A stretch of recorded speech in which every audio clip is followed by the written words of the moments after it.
Bismillahirrahmanirrahim. Start in the name of Allah, the entirely merciful, the especially merciful. Assalamu alaikum, my dear viewers, friends, and students. I'm Johar, Imam Afridi, English language trainer and translator. My dear viewers, in this lesson, I'm gonna translate the KPK second year English books, chapter number first, the four sermon last part into Pashto. My dear viewers, if you wanna learn English at home, so subscribe my channel so that you learn English at home and easily simple Pashto. So I don't wanna waste your time. Let's start.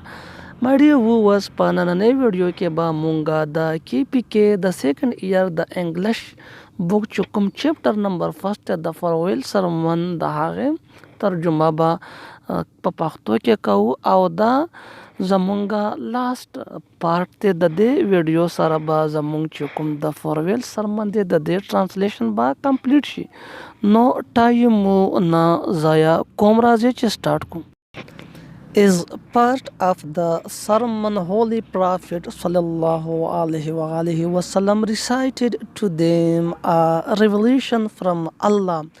which he had just received, which completed the Holy Quran. It was the last passage to be revealed. My dear viewers, as part Batori Hisa, Sermon Khutbah, Holy Prophet Muqaddas Pegambar recited the recite second form دی او معنی دا تلاوت کول دیم دا object pronoun دی او دا صحابه ولا اشاره دا من هغو ولا revelation دا ویلی شي وهیلا which د دې معنی دا کوم he had just received دا my dear was the past perfect tense جمله ده او دلته چې کوم دا هی دی دا subject pronoun دی او حضرت محمد صلی الله علیه وسلم لا اشاره ده received دا د receive second form دی او معنی دا حاصل اول completed دا د complete second form دی او معنی دا تکمیل مکمل دل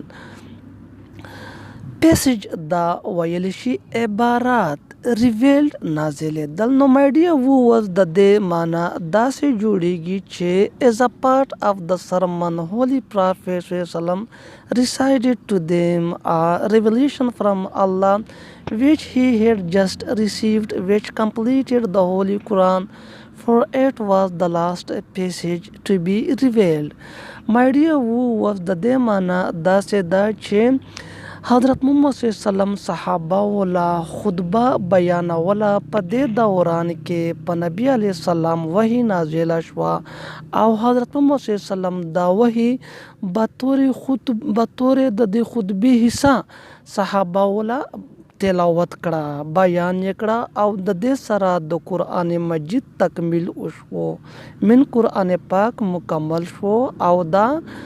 د وحی د نازل دو آخری آیات یا عبارات وو against your religion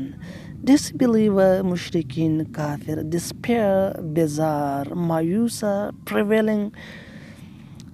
غالبا حاصل اول against خلاف your religion ستاسو په مذهب no my dear who was this day disbeliever despair of prevailing against your religion نن ورځ مشرکین د ستاسو په مذهب د غلبه حاصلولو نه بیزاره شوي دي so fear them not نو د هغوی نه مه یریږئ but fear me الله بس زمانه ویریږئ This day I have perfected for you your religion. My dear viewers, I have perfected the present perfect tense جمله دا او perfected mean مکمل اول تکمیل کول نو د دې معنی داسې جوړیږي چې this day I have perfected for you your religion نن ورځ ما د ستاسو مذهب تاسو لا مکمل کړو and I fulfill my favor unto you او پتا سو مې خپل احسان وکړلو and had been my good pleasure to choose Islam for you as your religion. My dear was good pleasure خوشحال choose دا ویل شي خوښولو لا اسلام you تاسو لا your د ستاسو religion مذهب نو الله رب العزت فرمایي چې and hath been my good pleasure to choose Islam for you as your religion. الله رب العزت فرمایي چې زه ډیر خوشاله یم چې تاسو لا مې اسلام بطور مذهب د تاسو د پاره خوښ کړو. My dear viewers دا هغه وحی آخري عبارات کومه چې په حضرت محمد صلی الله علیه وسلم د خطبه په دوران کې نازله شوه و د الله د طرفنا او حضرت محمد صلی الله علیه وسلم بیا دغه وحی د عبارات د آیاتونه نیغ پنغه هغه خلکو لا تلاوت کړل کوم چې دا خطبه اوریدله. نو دا و هغه وحی کومه چې په محمد صلی الله علیه وسلم د خطبه په دوران کې نازله شوه و. Towards the end of his sermon د خطبه په اختتام کې toward the end of his sermon د خطبه په اختتام کې The Holy Prophet sallallahu alaihi wasallam asked حضرت محمد صلی الله علیه وسلم پختنه وکړه تاسو یو کړو O people have I faithfully delivered my message unto you چې اے خلکو آیا ما تاسو لا په ایمانداري سره د الله پیغام ورسولو. My dear viewers, towards the end of his sermon, the Holy Prophet sallallahu alaihi wasallam asked, O people, have I faithfully delivered my message unto you? د خطبه په آخري کې یا د خطبه په اختتام کې حضرت محمد صلی الله علیه وسلم تاسو کړو چې اے خلکو آیا ما په ایمانداري سره د الله دین تاسو لا ورسولو. Allah would murmur of assent. د رضامندۍ आवाज بلند شو یا دها आवाज اوچت شو. Prophet of Allah yes arose from thousands of pilgrims په زرګونو حاجیانو وویل چې ها د الله رسوله او د الله رسوله and the vibrant words Allahumma angham rolled like thunder throughout the valley او د اللهم انغم لفظ په واده کې داسې پورته شو داسې خور شو لکه تندر د اسمان. The Holy Prophet sallallahu alaihi wasallam raised his forefinger and said,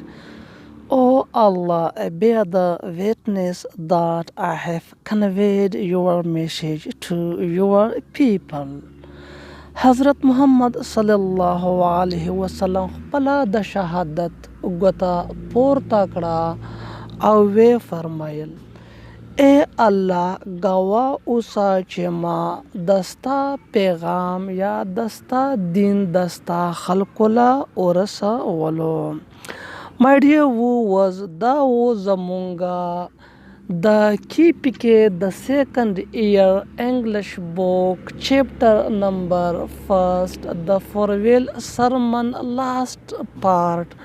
او دا د لاست پارت ترانسلیشن و انشاءالله چې پر روانو ویډیوګانو کې به مونږه د فورویل سرمن چې کوم مشق دی ایکسرسایز دی هغه به هم داسې په ډیټیل په تفصیل سره کوو لکه څنګه مو چې دا ترانسلیشن ورډز بای ورډز او بیا سنټنس بای سنټنس وکړو. نو مای ډیر وز امید لرم چې تاسو لا به ډیره فایده حاصله شي او تاسو به ورډز بای ورډز او سنټنس بای سنټنس میننګ په پښتو کې پوه شئ. مای ډیر وز که تاسو په خپل کور کې انګلیش زده کول غواړئ نو زما چینل جوهر امام سر در سره سبسکرایب کړئ او مخکې د خپلو ملګرو سره یې هم شیر کړئ. ډیره مننه. تھینکس.